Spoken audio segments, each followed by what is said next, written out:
Nah, ini kita hubungkan dia di yang kuning di positif, kemudian kabel yang warna hitam ini kita hubungkan ke negatif baterai.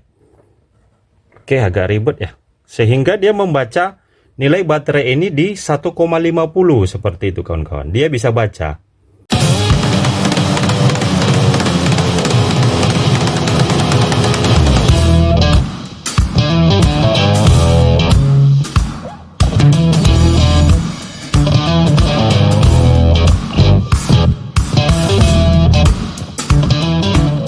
Assalamualaikum warahmatullahi wabarakatuh. Hai rekan-rekan, kawan-kawan sekalian, selamat pagi, siang, sore, malam. Selamat datang berjumpa kembali di channel hobiku. Bagi yang beragama Islam, selamat Hari Raya Idul Adha. Kebetulan video ini dibuat pada malam hari, esoknya Idul Adha ya kawan-kawan ya. Semoga kawan-kawan sekalian dan saya sendiri dalam sehat walafiat, dalam lindungan Allah Subhanahu wa taala, Tuhan yang Maha Esa. Oke, di kali ini, di momen ini, sesuai dengan janji kita di video-video sebelumnya, kita akan membuat video bagaimana tutorial cara membuat saklar AC yang 3 pin ini bisa berfungsi dengan baik, bisa menyala lampunya di dalamnya. Seperti itu kawan-kawan. Dan yang kedua,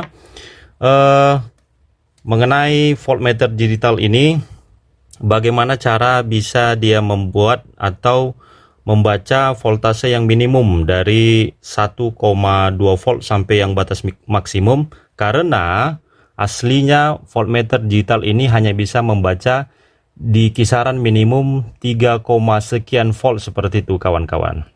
Nah, untuk pembuktiannya mari kita akan memakai voltmeter power supply variable ini kawan-kawan ya. Kita buktikan bahwasanya dia tidak bisa membaca di kisaran 1,2 volt seperti itu kawan-kawan. Oke. Bagi rekan-rekan yang baru bergabung di channel ini, silahkan like, comment, and share. Mana tahu video ini bisa bermanfaat, bisa membantu kawan-kawan sekalian. Jangan lupa di subscribe, karena subscribe tidak berbayar, akan bisa membuat saya sendiri semangat dalam membuat video-video yang berguna bagi kawan-kawan sekalian. Oke, ini setelah selesai kita sambung. Ops, putus lagi, sorry. Oke, sudah kita sambung ya. Ini mana ininya? Oke, ini dia seperti ini mungkin.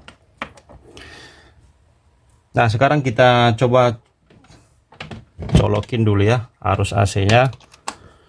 Oke, bismillahirrahmanirrahim.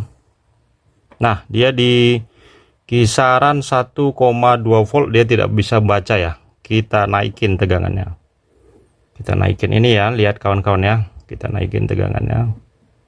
Nah, di kisaran 4, volt 4, sekian volt atau di 3,92 volt dia baru bisa membaca. Kita turunin lagi. Di 2 dia tidak bisa membaca kawan-kawan. Di 3 dia tidak bisa membaca. Di 3,75 ya. Untuk biasanya baterai lithium yang 18, yang lithium lah seperti itulah, yang tegangannya 3,7 volt sampai 4,2 seperti itu, dia bisa membaca kawan-kawan. Nah, sekarang bagaimana caranya agar dia bisa membaca di kisaran minimum 1,2 volt sekian kawan-kawan. Oke, akan kita tunjukin caranya dia bisa membaca ini. Untuk sekedar informasi, voltmeter digital ini yang seperti ini, yang tidak ada ampernya, yang saya tunjukin ini, ada juga dia dari pabrikannya yang dia bisa baca langsung di kisaran 1,2 volt seperti itu kawan-kawan. Tapi yang ini, yang merek apa ini, saya juga tidak tahu, AR, ada bacaan AR-nya.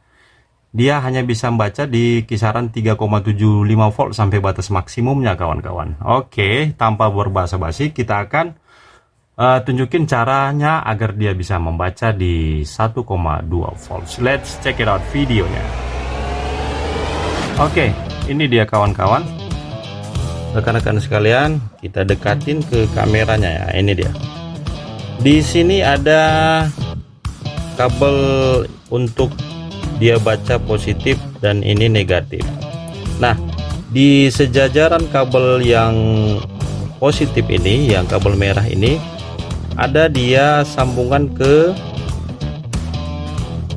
resistor ya, resistor ini yang kecil ini, sebenarnya dia ini nol ya, dia tidak ada ngaruhnya seperti itu kawan-kawan, dia nol restan dia. Nah ini dia nol restan. Jadi caranya kita akan putusin ini ya, kita akan putusin yang resistor ini, yang nol ini, yang nol restan ini ya, tahanannya nol gitu. Kita putusin, kemudian kita akan sambung kabel di sini, di samping yang merah ini kita akan sambung di sini. Nantinya dia ada 3 kabel ya yang harus kita fungsikan seperti itu kawan-kawan. Nah step pertama kita akan coba copotin ini dulu ya, dan kita akan perbaiki sambungan-sambungannya ini.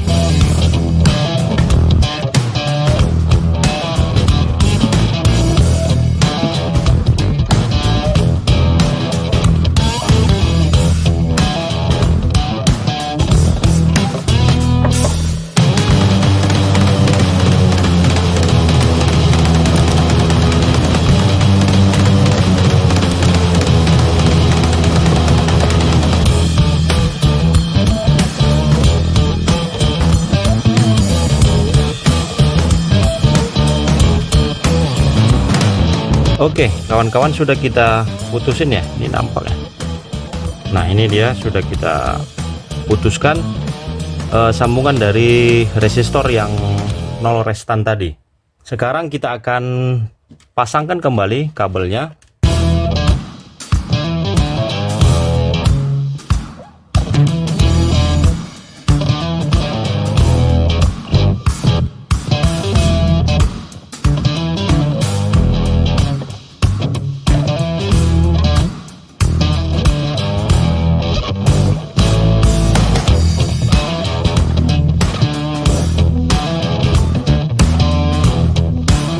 Oke kawan-kawan, telah tersambung, ini kita singkirin terlebih dahulu, kita cabut,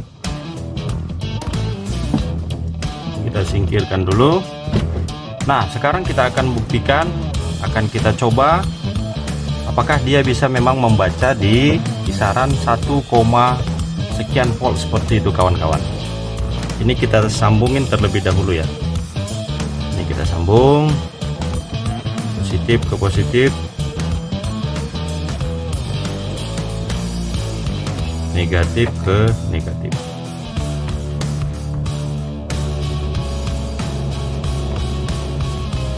Setelah kita sambungin, ini dia negatif, ini dia positif. Jadi skemanya seperti ini kawan-kawan.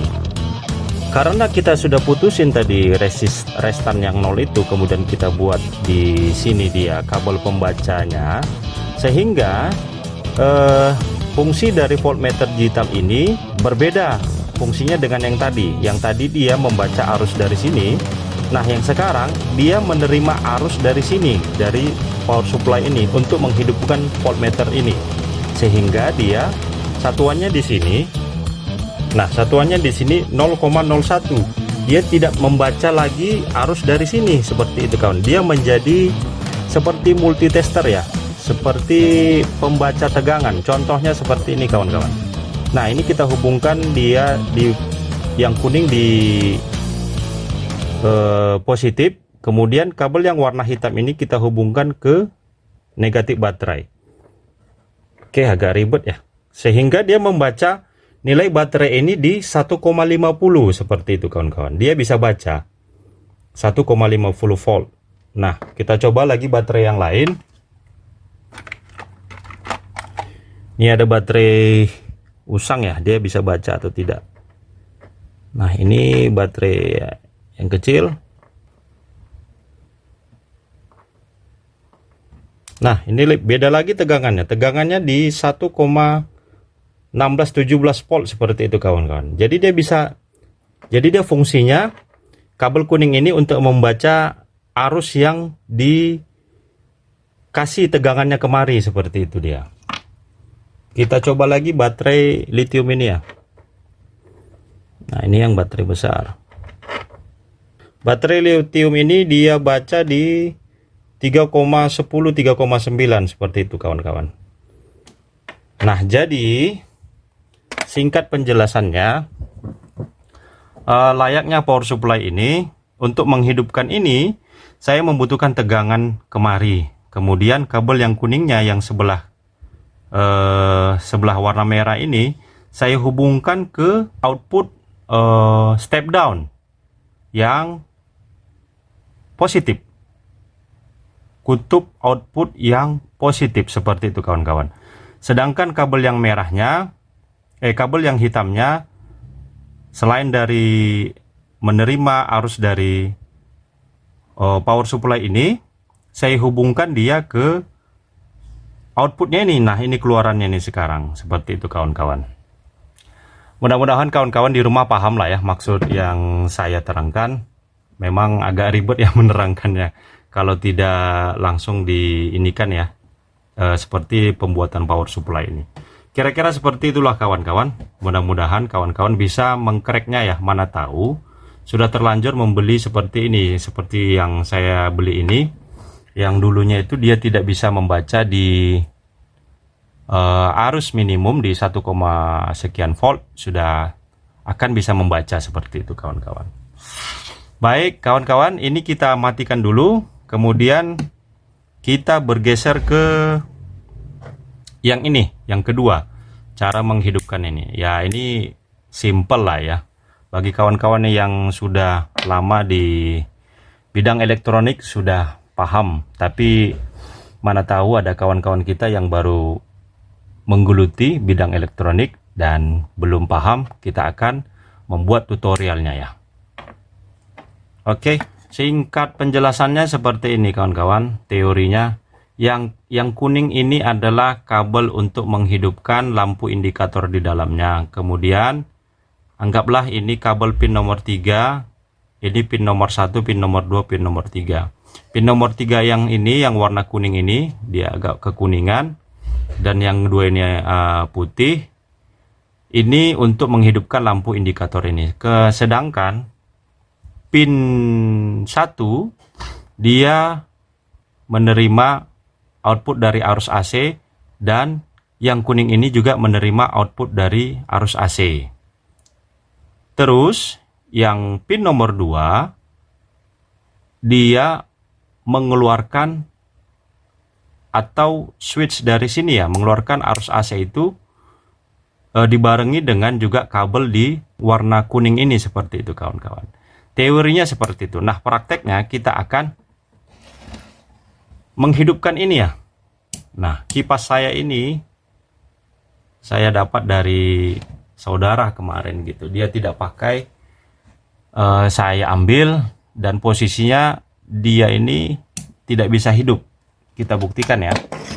Nah, dia langsung hidup, tapi lampu indikatornya tidak hidup kawan-kawan. Nah, ini dia. Kalau mati, ya kipasnya mati. Kalau dihidupin, dia hidup, tapi lampu indikatornya tidak difungsikan. Sekarang kita akan coba membuka ini, merombak ini, dan akan menghidupkan lampu indikator di switch AC ini. Oke, let's check it out videonya. Ya, seperti inilah setelah saya buka. Posisinya kabel yang tengahnya tidak difungsikan ya, dia kabel tengahnya tidak difungsikan, langsung kemari, sehingga lampu indikatornya tidak hidup. Oke, sekarang kita akan coba menghidupkan lampu indikatornya ya kawan-kawan ya. Baik kawan-kawan, rekan-rekan sekalian, seperti inilah skemanya.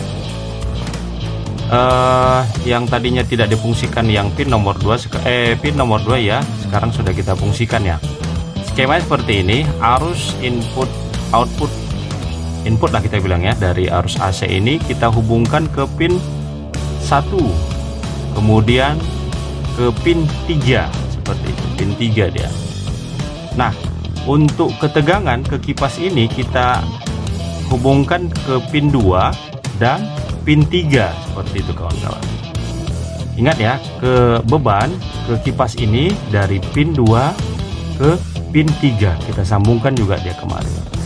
Sekarang coba kita hidupkan ya kawan-kawan ya. Kita lihat dulu apakah ada yang tersambung, karena kalau tersambung nanti akan menyebabkan korsleting ya.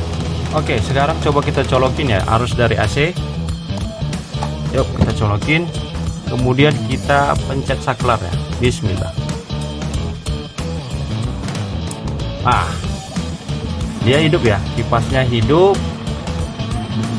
lampunya hidup.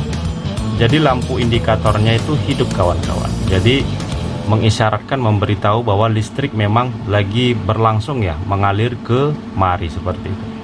Nah, dia hidup, kita matiin, kipasnya otomatis mati. Oke, demikianlah kawan-kawan dua tutorial yang saya buat di hari ini. Mudah-mudahan berfungsi, berguna bagi kawan-kawan sekalian ya di sana, yang bagi kawan-kawan yang belum tahu caranya seperti itu. Karena ini memang janji saya di video-video sebelumnya akan membuat cara tutorialnya itu ya. Pemasangan saklar AC ini yang punya indikator, dan mana tadi cara mengcrack voltmeter digital ini. Oke kawan-kawan sekalian, cukup sekian videonya untuk kali ini. Bagi kawan-kawan yang baru bergabung, bagi rekan-rekan yang baru menonton video ini, silahkan like, silahkan komen, bertanya. Mudah-mudahan wadah channel ini bisa kita belajar di sini juga, karena saya juga baru pemula juga di mobil elektronik. Dan like, komen, dan jangan lupa di subscribe agar channel ini memberikan konten-konten yang menarik lagi ke depannya, dan saya semangat untuk membuat video-video yang berguna bagi kawan-kawan sekalian. Akhirul kalam, wassalamualaikum warahmatullahi wabarakatuh. Selamat Hari Raya Idul Adha bagi kawan-kawan yang beragama Islam yang merayakannya di hari esok. Bye-bye.